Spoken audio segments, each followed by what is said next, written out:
আমার শ্বশুরাব্বা major general অবসরপ্রাপ্ত, কিন্তু বন্ধুরা তার বয়স মাত্র 50 বছর।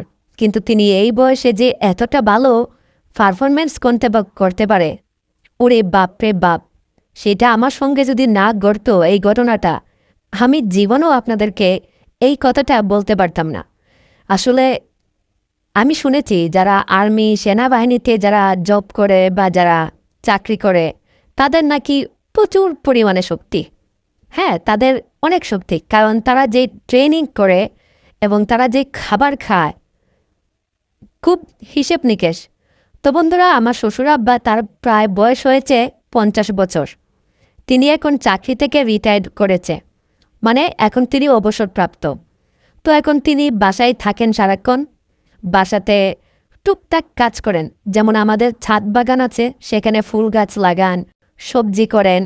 তাছাড়া দেখা যায় 3-4টা দেশি মুরগি লালন পালন করে, হাঁস, এইগুলো নিয়েই তার ব্যস্ততা। আর তাছাড়া আমাদের বাসার বাজার, হাট, সদাই সব কিছুই শ্বশুরাব্বাই করেন। কেননা তার পুত্র, মানে তার ছেলে, সে বর্তমানে জব করে শহরে, আর আমরা গ্রামের বাড়িতেই বসবাস করি।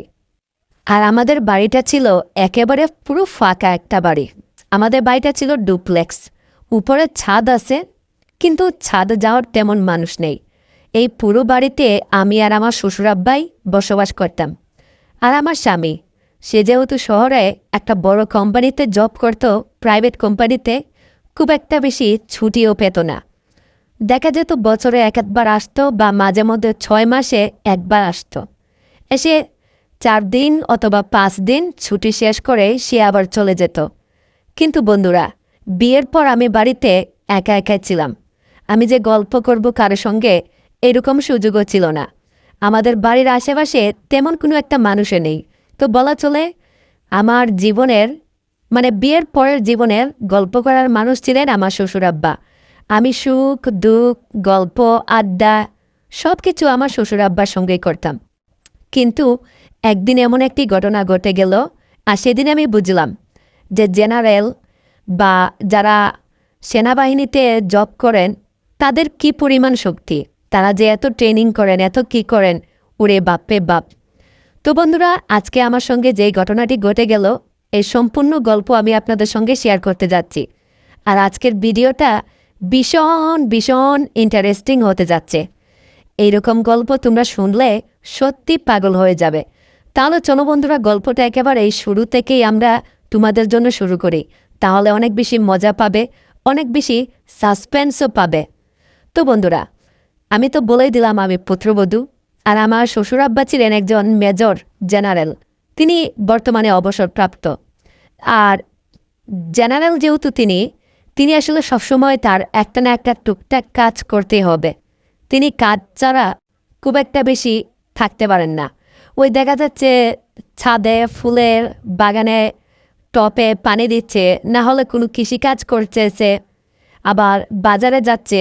আছে না, আমাদের গ্রামের মানুষ দেখবেন অযথাই বাজারে গিয়ে এই চায়ের দোকানে বসে থাকে, টিভি দেখে, বা রাজনীতি বিষয় নিয়ে গল্পগুজব করে। কিন্তু আমার শ্বশুরাব্বা একদম মোটেও ওই রকম তিনি মানুষ না। তার যদি বাজারে কোনো কাজ না থাকে, অযথা তিনি বাজারে যান না। বাসায় বসে বসে তিনি পেপার পড়েন, অথবা কোনো নিউজ চ্যানেল শুনেন, অথবা কোনো টিভিও খুব একটা বেশি দেখেন না। তো বন্ধুরা, একদিন আমার শ্বশুরাব্বা আমাকে বলতেছে, বৌমা, মাথাটা ভীষণ ব্যথা করতেছে, একটু মাথাটা যদি টিপে দিতে খুব ভালো হতো। তোমার শাশুড়ি মাও নেই যে আমার সেবা করবে, কি আর করব। আসলে তোমার শাশুড়ি মা চলে যাওয়ার পর নিজের খেয়াল রাখতে একদমই ভুলে গেছি। আগে তোমার শাশুড়ি মা আমাকে কি সুন্দর সেবা যত্ন করত। আমি যখনই ডিউটি শেষ করে বাসায় আসতাম, তখনই সে, আসলে ডিউটি তো, আমাদের ডিউটিটা হচ্ছে প্রচুর হার্ড পরিশ্রম করতে হয়। তাছাড়া প্রচুর পরিমাণে ব্রেনের কাজ করতে হয়।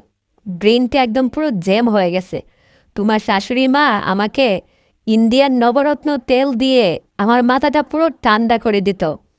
আমার মাথা খুব আরাম লাগতো। সে আমার মাথাটা বেশ সুন্দর করে টিপে দিত, খুব ভাল লাগতো জানো। তো মাথাটা খুব সুন্দর করে মাসাজ করে দিত। এখন তো আর তোমার তুমি তো আমার ছেলে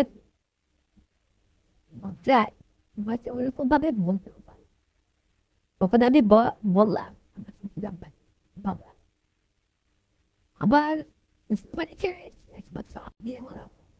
তাছাড়া আমার স্বামীও খুব একটা বেশি থাকেন, আপনি তো আমার সব কিছু দেখভাল করেন, আমার দায়িত্ব নিয়েছেন, আপনার সেবা করা তো আমার ভাগ্য। তাছাড়া বাড়িতে স্বামী সেবা তো সুপা চাই, কিন্তু যেমন কর্তব্য শ্বশুর এবং শাশুড়ি সবার সেবা করা কর্তব্য। আমাদেরও তো শাশুড়ি নেই করবো, তো আপনি বেঁচে আছেন, আপনার সেবা করাও তো আমার অনেক কর্তব্য। আমি এতে অনেক ভালো কাজ করতে পারব, বা আপনি দয়া করে আমাকে আপনার সেবা করতে পারি, সেই সুযোগটুকু আপনি আমাকে দিবেন। আমি শাশুড়ির থেকে আপনাকে আরো ভীষণ স্নেহ করব। এই কথা বলেই বন্ধুরা আমি একটু আমার রুমে গেলাম, সেখানে গিয়ে নবরত্ন ইন্ডিয়ান যে কুলিং তেলটা আছে তেলটা নিলাম। তারপর আমি শ্বশুর আব্বাকে বললাম, বাবা আপনি আসেন তো আমার রুমে। শ্বশুর আব্বাকে আমার রুমে ঢুকালাম। তারপর বন্ধুরা শ্বশুর আব্বার মাথায় খুব একটা বেশি চুল ছিল না, হালকা পাতলা পাতলা চুল ছিল, ছোট ছোট। আর্মিদের চুল তো একদম ছোট ছোট হয়। তারপর আমি তার মাথায় ভালো করে তেল লাগিয়ে আমি সেখানে আমার হাত দিয়ে মাসাজ করে দিচ্ছিলাম। শ্বশুর আব্বা তখন আমাকে বলল, বৌমা ভীষণ মজা লাগতেছে, অনেক আরাম লাগতেছে, সত্যি তোমার শাশুড়ি মা যখন বেঁচে ছিল সেও ঠিক আমার এইরকম মেসেজ করে দিত। বৌমা তুমি তো তোমার শাশুড়ির মতোই সেম মাসাজটা করে দিচ্ছ, সত্যি তোমাদের মেয়েদের হাতে মনে হয় সত্যি জাদু আছে। আমি বললাম, শ্বশুর আব্বা এখনও তো আপনার কোনো সেবা যত্ন আমি করিই নাই, আপনি শুধু একটু চুপ হয়ে থাকেন, দেখেন আমি আপনাকে কীরকম আনন্দ দেই। আমি আপনাকে এখন থেকে ভীষণ স্নেহ করব, আপনার খেয়াল রাখব। তো বন্ধুরা শ্বশুর আব্বাকে আমি প্রতিদিন তেল মালিশ করে দিতাম, তারা হাতে তেল দিয়ে দিতাম। তারপর হচ্ছে শ্বশুর আব্বার যেহেতু একটু বয়স হয়েছে, আমি ভাবতাম মুরব্বী মানুষ, বাড়িতে তো আমারও বাবা আছে, সে আমার শ্বশুর আব্বা হতে পারে, বাট সেও আমার বাবাই। তাকে যদি আমি বাবার মুখে সম্মান করি, মানুষের সম্মান করলে কখনো সম্মান কমে না, বরং সম্মান বাড়ে। উপরওয়ালাও তাদেরকে ভীষণ ভালোবাসেন। তো আমি শ্বশুর আব্বাকে নিজের মতো করেই স্নেহ করতেছিলাম। তারপর হচ্ছে নবরত্ন কুলিং যে তেলটা ছিল ওইটা দিয়ে পায়েও বেশ ম্যাসাজ করে দিতাম। শ্বশুর আব্বাকে আমি প্রতিদিন রোজ তার হাত পা আমি বেশ সুন্দর করে তাকে আমি মালিশ করে দিতাম। শ্বশুর আব্বা আমার বাবাদের আমাদের প্রতিদিন টাকা দিত, আর আমাদের তো বাজার থেকে আসা সব প্রতিদিন আমাদের বলেছেন শাকসবজি ডাল ডাল দুপুরে বাজার করতো, আমার জন্য হচ্ছে চালের বই নিয়ে আসতো, তারপর হচ্ছে যে পছন্দ নিয়ে আসতো, একদম নিয়ে আসতো। তাছাড়া আমি এরকম পছন্দ করে সে আমার জন্য এগুলো নিয়ে আসতো, আর আমারও মন মেজাজ খুব ভালো থাকতো, আমাকে ভীষণ আদর করতো, হেল্প করতো, আর আমিও তাকে এইভাবে ভীষণ এনজয় করে দিতাম। শ্বশুর আব্বাও বেশ খুশি হতো।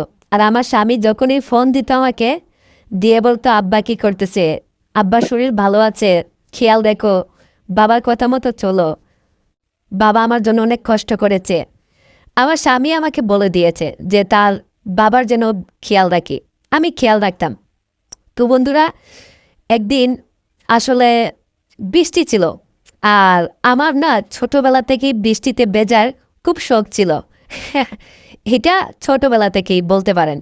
তো যাই হোক, ছাদের উপর বৃষ্টিতে ভেজার পর শ্বশুর আব্বাকে আমাকে ভীষণ ডাকাডাকি করলো, কিন্তু আমি শুনলাম না। তো পরে আমি ছাদের থেকে নামতে নামতে আমার হাঁচি শুরু হয়ে গেল। শ্বশুর আব্বা আমাকে ভেজা কাপড় অবস্থায় দেখে ফেললো, আর আমার ভেজা কাপড়ে আমি একটা সাদা শাড়ি পরেছিলাম। শ্বশুর আব্বা আমাকে সেদিন বলেছিল, বৌমা তুমি যে বৃষ্টিতে ভিজেছ, তোমার তো ঠান্ডা লেগে যাবে, সর্দি জ্বর হবে।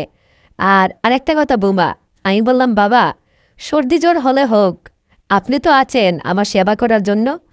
তাছাড়া বাবা আমি ছোটবেলা থেকেই বৃষ্টি খুব পছন্দ করি, বৃষ্টি আসলে আমি আর ঘরে বসে থাকতে পারি না, আমি আমাদের বাড়ির উঠোনে চলে যেতাম, সেখানে গিয়ে আমি বৃষ্টিতে ভিজতাম আমার বান্ধবীদেরকে নিয়ে। এখন তো আর সেই ছোটবেলা নেই, এই জন্য বাড়ির ছাদেই ভিজেছি।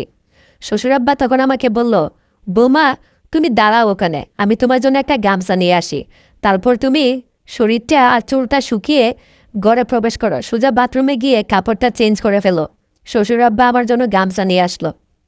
তারপর বন্ধুরা, গামছা এনেই শ্বশুরাব্বা আমার দিকে একটু আলতো করে চোখটি দিয়ে তাকালো। তারপর সে আমাকে বলতেছে, বৌমা আমি তো তোমার দিকে এত সময় লক্ষ্যই করি নাই। হ্যাঁ, তোমাকে তো ভীষণ সুন্দর লাগতেছে বৌমা, অনেক অনেক দারুণ লাগতেছে তো। হ্যাঁ, এত সময় যাবৎ আমি তো তোমাকে সত্যি কথা বলতে আমি লক্ষ্যই করি নাই। আরে বৌমা, তুমি এত সুন্দর, এত সুইট, তাছাড়া এই সাদা শাড়িটাতে হালকা বেজে আছে, তোমার শরীরের বেশ কিছু জায়গা দেখা যাচ্ছে, তোমাকে ভীষণ কিউট লাগতেছে। তখন আমি একটা হালকা করে একটা মিষ্টি হাসি দিলাম। মিষ্টি হাসি দিয়ে আমি চলে গেলাম সোজা বাথরুমের দিকে। আসলে বন্ধুরা, সে পুরুষ মানুষ যখন কোনো নারীর প্রশংসা করে, সে আমাদের যেই হোক, বাবা হোক, স্বামী হোক, ভাই হোক, কিংবা কোনো পরপুরুষ হোক, নারীর প্রশংসা করলে যে কোনো নারী আসলে সেটা তার ভালো লাগে। কেননা নারীদের প্রশংসা আসলে শুনতে ভীষণ ভালো লাগে। শ্বশুরাব্বা এই প্রথম আমি এই বাড়িতে বউ হয়ে আসার পর সে আমাকে এইভাবে প্রশংসা করলো। এটা আমার জন্য খুব নতুন একটা দিক ছিল, আর সত্যি কথা বলতে আমার ভীষণ ভালো লেগেছে। তো যাই হোক, এরপর আমি সোজা চলে গেলাম বাথরুমে। সেখানে গিয়ে আমি গোসল করে নিলাম। গোসলটা করে আমি বের হলাম। এরপর দেখে আমার হাঁটু শুরু হয়ে গেছে। শ্বশুরাব্বা আমাকে বলল, বৌমা তোমাকে আগেই বলেছিলাম ঠান্ডা লেগে যাবে, এই তো লেগে গেছে। একটু পর আমার সর্দি হলো। রাতের বেলা যখন আমি রান্না করেছিলাম, দেখি আমি রান্নাঘরে গিয়ে আমি রান্না করতে পারতেছি না, আমার শরীর পুরো গরম হয়ে গেছে, শরীরে জ্বর হয়েছে। শ্বশুরাব্বা আমাকে এসে দেখে আমি রান্না করতে পারতেছি না, তখন শ্বশুরাব্বা আমার রান্নায় বেশ কিছু হেল্প করলো। আমাকে বলল, বৌমা দেখেছ, তোমাকে আগেই বলেছিলাম বৃষ্টিতে বেজো না, এইটা বছরের প্রথম বৃষ্টি, এই বৃষ্টি খুব খারাপ, এই বৃষ্টিতে ভিজলে ঠান্ডা লেগে যায়। তুমি তো তোমার শ্বশুরের কথা কোনো পাত্তাই দিলে না, শুনলেই না আমার কথা। নাও, আমার জন্য কাজ বাড়িয়েছ। এই কথা বলেই শ্বশুরাব্বা ভাত রান্না করলো, তরকারি রান্না করলো, পেঁয়াজ, সব কিছু। আমি বললাম, বাবা আপনি কি রান্না বান্নাও পারেন? শ্বশুরাব্বা তখন আমাকে বলল, হেরে মা, আমি যখন সেনাবাহিনীতে ছিলাম, আমরা তো মাঝে মধ্যে জঙ্গলে, পাহাড়ে, রাঙামাটি, হ্যাঁ বিভিন্ন জায়গায় ছিলাম, তো সেখানে তো আমাদেরকে কেউ রান্না করে দিত না, নিজের রান্না আমরা নিজেরাই অনেক সময় রান্না করে খেয়ে নিতাম। আমি বললাম, তাই নাকি? তাহলে বাবা এখন থেকে আমি আরও বেশি করে সর্দি জ্বর পাবো, আমি এখন থেকে আরও বেশি অসুখ হব, তাহলে আপনি আমার সেবা যত্ন করতে পারবেন। শ্বশুরাব্বা আমাকে বলল, ওরে দুষ্টু বউ রে, আমি কি তোমার স্বামী নাকি? হ্যাঁ, আমি তোমার শ্বশুর, তুমি আমার সেবা করবে। আমার শ্বশুরাব্বা যখন আমাকে বলল আমি তোমার স্বামী নাকি, হ্যাঁ, এই কথাটা শোনার পর আমার যে কি লজ্জা লাগলো। যাই হোক, আমার শরীরটা ভীষণ খারাপ। আমি রাতে যখন খাবো, ডাইনিং টেবিলে বসলাম, খেতে পারতেছিলাম না। তখন শ্বশুরাব্বা তার নিজের হাত দিয়ে আমাকে খাইয়ে দিচ্ছিল, এই প্রথম। আসলে সত্যি কথা বলতে বন্ধুরা, আমি যাকে বিয়ে করেছিলাম, আমার স্বামী, সে কোনোদিন আমাকে তার নিজের হাত দিয়ে আমাকে ভাত খাইয়ে দেয় নাই। কিন্তু আজকে অসুস্থ হওয়ার কারণে, আমার শাশুড়ি মা না থাকার কারণে, আমার নিজের শ্বশুর আব্বা সে আমাকে প্রথমবার ভাত খাইয়ে দিল। আসলে আমি অসুস্থ না হলে এই জিনিসটা আমি কখনোই উপলব্ধি করতে পারতাম না। যাই হোক, এরপর আমি যখন ঘুমাতে যাব, সারা রাত আমার প্রচুর জ্বর। শ্বশুর আব্বা সেই রাত আমার ভীষণ স্নেহ করেছেন। সে একটু পর পর আমাকে আমার কপালে জলপট্টি দিয়েছে, আমার মাথায় পানি দিয়েছে, কিন্তু আমার জ্বর থামতেছে না। এইভাবে প্রায় পুরো রাত সে আমার সঙ্গে ছিল, আমার সেবা যত্ন করলো।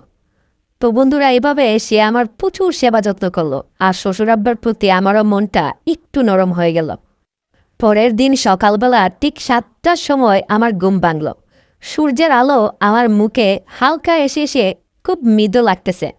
ঘুম ভাঙতেই আমি দেখি শ্বশুরাব্বা আমার খাটের পাশে যে সোফাটা আছে আমার রুমে, সেই রুমে সে শুয়ে আছে। সারাটা রাত বেচারা আমার মাথায় জলপট্টি দিয়েছে, আমার চুলে পানি দিয়েছে, আমার হাত পা মাসাজ করে দিয়েছে, আমাকে ওষুধ খাইয়ে দিয়েছে, আমার কতই না সেবা যত্ন করলো। একবার রাতের বেলা সে আমার কাপড়ও পরিষ্কার করে দিয়েছে। আমি যখন বাথরুমে যেতাম, আমার বাথরুমে নিয়ে গিয়েছে আমাকে, আমি প্রস্রাব করেছি কাপড়ে, সেটাও সে পাল্টে দিয়েছে। মানে নিজের স্বামী যদি বাড়িতে থাকতো, আমার মনে হয় আমার স্বামীও আমার এইটুকু সেবা যত্ন করতো না, যেটা শ্বশুরাব্বা করেছে। ওই রাতে শ্বশুরাব্বার প্রতি আমার মন অনেকটা দুর্বল হয়ে পড়ে, যে একটা মানুষ এতটা সেবা করলো আমাকে। সত্যি মানুষটার প্রতি আমি অনেকটা কৃতজ্ঞ হয়ে গেলাম। তো বন্ধুরা, এরপরের দিন আসলে আমার অসুস্থ খুব একটা বেশি কমে নাই, তবে কিছুটা কমেছে, একটু কমেছে, একটু সুস্থ হয়েছি। আমি রান্নাবান্না করতে যাব, শ্বশুরাব্বা ঘুম ভাঙতে আমাকে বলল, বৌমা তুমি কোথায় যাচ্ছ?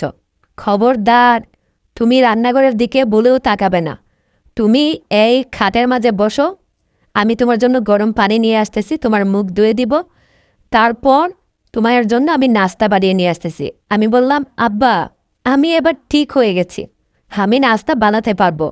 আপনি শুধু শুধু শ্বশুরাব্বা এই বলতেই তার হাতটা আমার মুখে দিয়ে বলল, একদম চুপ, তুমি এখনো পুরোপুরি সুস্থ হও নাই, তোমার সেবা করা এটা আমার দায়িত্ব, আমার কর্তব্য। আমি আমার ছেলের কাছে কি জবাব দেব? হ্যাঁ, আরে তুমি আমার ছেলের একমাত্র পুত্রবধূ। ইস, কত সুন্দর তুমি, ফুলের মতো। বৌমা, তোমার সেবা করাটা আমার কর্তব্য। তো বন্ধুরা, আমার শ্বশুরাব্বা তো একদম নাচরবান্দা, সে আমার কোনো কথাই শুনবে না। আমার জন্য সে গরম পানি নিয়ে আসলো, আমাকে সে নিজ হাতে মুখ ধুয়ে দিল, দাঁত ব্রাশ করিয়ে দিল, তারপর সে আমার জন্য নাস্তা বানালো, আমি নাস্তা করলাম। মানুষটা কিছুক্ষণের জন্য আমার কাছে মনে হলো এতটা ভালো, সত্যি আমি তার প্রশংসা করে আমি পারবো না। সত্যি সে আমার মন জয় করে নিয়েছে। সকালবেলা নাস্তা বাস্তা করে আমাকে সে বলল আমি নাকি রেস্ট নিতাম। তো আমি রেস্ট নেওয়ার পর যখন দুপুর হলো, সে আমাকে নিজে বাথরুমে নিয়ে গেল। আমি বললাম, বাবা আমার গোসল আমি নিজেই করে নিতে পারবো, সমস্যা নেই। সে আমাকে বলল, বৌমা তুমি যদি বাথরুমের ভিতরে গোসল করতে গিয়ে পা পিছলে পড়ে যাও, এই দায়ভার কে নিবে? যে কথা সেই কাজ, সে নিজে আমাকে ওয়াশরুমে নিয়ে গেল। নিয়ে আমাকে বন্ধুরা বাথরুমে সে নিজ হাতে আমাকে সাবান দিয়ে আমাকে শরীর ঘষে আমাকে গোসল করিয়ে দিল। মনে হচ্ছে কিছুক্ষণের জন্য আমার কাছে সে আমার শ্বশুরাব্বা না, সে আমার স্বামীর মতো কাজ করতেছে। আসলে এরকম সেবা যত্ন কোনো শ্বশুর কোনো পুত্রবধূকে করেছে কিনা সত্যি কথা বলতে আমার জানা নেই। তবে আমার শ্বশুরাব্বা আমার জন্য তিনি এইগুলো করেছেন, আমি বলতে পারবো। তো যাই হোক, আমি নিজেও অবাক। ওয়াশরুমে গেলাম, সে আমার কাপড় চেঞ্জ করে দিল, আবার বলল, বৌমা আমি কিছু দেখতেছি না, আমি চোখ বন্ধ করে রেখেছি, আমি তোমার কোনো কিছু দেখব না, তুমি ওটা নিয়ে একদম টেনশন করো না, একদম ভয় পায়ও না। শ্বশুরাব্বা চোখ বন্ধ করে সে আমার কাপড় চেঞ্জ করে দিল, আমাকে সাবান দিয়ে ভালোভাবে ডলে গোসল করিয়ে নতুন একটা কাপড় আমাকে পরিয়ে দুপুরের খাবার সে তার নিজ হাতে আমাকে খাইয়ে দিল। মনে হচ্ছে আমি তার বউ, নিজের বউ, আমি তার ছেলের বউ না, আমি তার নিজের বউ। আমি বললাম, বাবা আপনি আমার এত সেবা যত্ন করতেছেন, আমি তো আপনার জন্য কিছুই করতে পারলাম না। রাতের বেলা সে আমার সঙ্গে ঘুমালো। বন্ধুরা, ঘটনাটা ঘটে ওই রাতেই। আমি রাত যখন 12টা বাজে, আমি আমার নিজের স্বামী ভেবে আমি তাকে কিছুটা জড়িয়ে ধরেছিলাম। তো আমি ভাবলাম এক প্রকার সে আমার স্বামী, কারণ অনেক দিন ধরে আসলে স্বামীর আদর সোহাগ ভালোবাসা পাই না। আমার স্বামীও ছুটি কোম্পানি থেকে, সে আসে না শহর থেকে। আমি শ্বশুরাব্বাকে আমার শরীরটা ভীষণ অসুস্থ লাগতেছিল, আমি তাকে জড়িয়ে ধরেছিলাম আমার নিজের স্বামী মনে করে। তো বন্ধুরা, ওই জড়িয়ে ধরাটাই ছিল আমার জন্য কাল, আমার জীবনের সবচেয়ে বড় কাল। শ্বশুরাব্বা আমাকে বলল, বৌমা তুমি আমাকে জড়িয়ে ধরেছ। আমি তখন ঘুমেছিলাম, কিছু বুঝতে পারিনি। তো এক প্রকার সে আমাকে জড়িয়ে ধরল, আমিও তাকে জড়িয়ে ধরলাম ঘুমের ভেতরে। তো শ্বশুরাব্বার কেন জানি মনে হলো যে আমি তার প্রতি রাজি। হ্যাঁ, সে আমাকে ওই রাতে নিজের স্ত্রীর মতো সারাটা রাত, ওরে বাপরে বাপ, এক প্রকার আমার উপর দিয়ে তুফান উঠল, তুফান। এমনিতেই শরীরটা দুর্বল, শরীরে জ্বর সর্দি, খুব একটা বেশি ভাল লাগতেছে না, শরীরে একদম শক্তি নেই। তার উপর শ্বশুর আব্বা যে কিস্তিমাত করলো সারাটা রাত, কি বলবো। এক প্রকার আমি কান্না করে দিয়েছিলাম। শ্বশুর আব্বার কাছে আমি হাত জোর করে আমি মাপ চেয়েছিলাম, আব্বা এবারের মতো আমাকে মাপ করে দেন আব্বা, আমি আর পারতেছি না আব্বা, আমার দ্বারা আর সম্ভব না আব্বা, প্লিজ। শ্বশুর আব্বা আমাকে বলল, বৌমা এতটুকুই শেষ? আমার তো এখনো অনেক বাকি, আমি অনেক লম্বা রেসের গুড়া বৌমা, একবার আমি শুরু করলে আমি আর থামতে চাই না বৌমা, আমার এখনো হয় নাই। আমি বললাম, শ্বশুর আব্বা আমি আপনার পুত্রবধূ, আপনি এটা কি করলেন আমার? আপনি আমার সেবা যত্ন করতেছেন, সব কিছুই ঠিক আছে। তখন শ্বশুর আব্বা আমাকে বলল, বৌমা একটু আগে যে তুমি আমাকে জড়িয়ে ধরেছ, আমি তো ভাবলাম তুমি বুঝি ওইটার জন্য রাজি। আমি বললাম, বাবা আমার শরীরটা খুব দুর্বল লাগতেছে, কখন আপনি আমার পাশে শুয়ে আছেন আমার স্বামী মনে করে আপনাকে ধরেছিলাম, কিন্তু আপনি যে আমার পাশে আমার শ্বশুর শুয়ে আছেন আমার একদম খেয়াল নেই বাবা। তাছাড়া আমার শরীরটা আজকে ভালো না, একদম ক্লান্ত লাগতেছে, আপনি আমাকে ছেড়ে দেন বাবা। শ্বশুর আব্বা বলল, বৌমা আমি একবার গাড়ি স্টার্ট শুরু করলে আর থামি না, রাস্তায় যে পর্যন্ত আমার গন্তব্যে আমি না যাই সেই পর্যন্ত আমি থামি না। বৌমা তুমি আমাকে বাধা দিতে, আগে বাধা দিতে সমস্যা ছিল না, কিন্তু এখন আমার দ্বারা সম্ভব না বৌমা। এই যে আমি এখন গাড়ি চালিয়েছি, এখন মাঝ রাস্তায় আমি গাড়ি থামাতে পারবো না। এই কথা বলে শ্বশুর আব্বা আবার প্রায় শুরু করলো। এইভাবে সারাটা রাত আমার উপর দিয়ে মনে হয় ট্রেন গাড়ি চলছে, ট্রেন গাড়ি সারাটা রাত তুফান চলছে ট্রেন গাড়ির মতো। এক প্রকার মনে হয়েছিল যে কি বলবো, মানে বাহিরেও মনে হয় এতটা তুফান জ্বর হয় না যতটা আমার উপর দিয়ে যাচ্ছে। আমি নিজেই অবাক হয়ে পড়েছিলাম যে শ্বশুর আব্বা এটা কী করতেছে। বন্ধুরা আমরা তো অনেকে ট্রেন গাড়ি চিনি তাই না? কিছু ট্রেন গাড়ি দেখবেন গুল আছে যেগুলোতে তেল ট্রান্সফার করা হয়, হ্যাঁ এটাকে আমরা মালগাড়ি বলি। তো ওই রকম মালগাড়ির মতো সারাটা রাত আমার নিজের শ্বশুর আব্বা, অবসরপ্রাপ্ত মেজর জেনারেল, হ্যাঁ আসলে উনার 50 বছর বয়স। আমি ভেবেছিলাম উনি একটু বয়স্ক মানুষ, 50 বছরের মানুষ, উনি কি করবে আমার সঙ্গে? আরে ভাই উনি নিজেই তো একটু পর হাঁপিয়ে যাবে। আমি ভেবেছিলাম এটা যে উনি আমার সঙ্গে এই কাজ করবে, খুব বেশি সময় হয়তো উনি পারবে না, একটু পর উনি হাঁপিয়ে যাবে। কিন্তু বন্ধুরা উনি যে এত লম্বা গুড়া, এত লম্বা রেসের গুড়া আমি কল্পনাও করতে পারি নাই। আমি সত্যি কথা বলতেছি, আমি কল্পনাও করতে পারি নাই আসলে উনি এই কাজ করবে। সকালবেলা ঘুম থেকে উঠলাম বন্ধুরা, কে বলবো, শ্বশুর আব্বা তো তার মন শরীর ভীষণ ফ্রেশ। অনেক দিন পর শাশুড়ি মা নেই, সে আজকে এরকম একটা ইয়ং একটা মেয়ের সঙ্গে। আর আমি কি বলবো, আমি যে বিছানা থেকে উঠব সারাটা রাত মনে হয়েছে আমার উপর দিয়ে পাহাড় ধসে পড়ছে, পাহাড় আমার উপর পাহাড় ধসে পড়ছে, এরকম অবস্থা। আমি যে উঠে ঘুম থেকে উঠে যে ওয়াশরুমে গিয়ে মুখটা ধুইমু, গোসল করবো, এইরকম অবস্থা আমার ছিল না বন্ধুরা, এরকম অবস্থা আমার ছিল না। আমার শরীরের উপর দিয়ে এরকম জখম, আমি হাঁটতে পারতেছিলাম না, আমার সারা হাঁটুতে ব্যথা, পায়ে ব্যথা, হ্যাঁ এরকম অবস্থা। সো এক পর্যায়ে মনে হচ্ছিল এই বুড়ো ব্যথা এত শক্তি কই থেকে পাইল। সো বন্ধুরা এরপর মনে হলো ও উনি তো আবার আর্মি, এই জন্যই হয়তো উনার ট্রেনিং কাজে লাগছে এখানে। সো বন্ধুরা শ্বশুর আব্বার স্নেহ পেয়েছেন, ভালোবাসা পেয়েছেন, এইরকম মানুষ আমি দেখতে চাই। আর অবশ্যই আজকের গল্পটা এখানেই শেষ করতেছি। আজকের গল্পটা অনেক বেশি লং হয়ে গেছে। সো আপনাদের লং গল্প পছন্দ নাকি শর্ট গল্প পছন্দ অবশ্যই কমেন্ট করে জানাবেন। আর আজকের গল্পটা আপনাদের কাছে কেমন লাগলো সেটাও কিন্তু কমেন্ট করে জানাবেন। তো বন্ধুরা দেখা হচ্ছে আগামীতে নতুন কোনো ভিডিওতে। সেই পর্যন্ত তোমরা সবাই ভালো থাকবে, সুস্থ থাকবে। টাটা।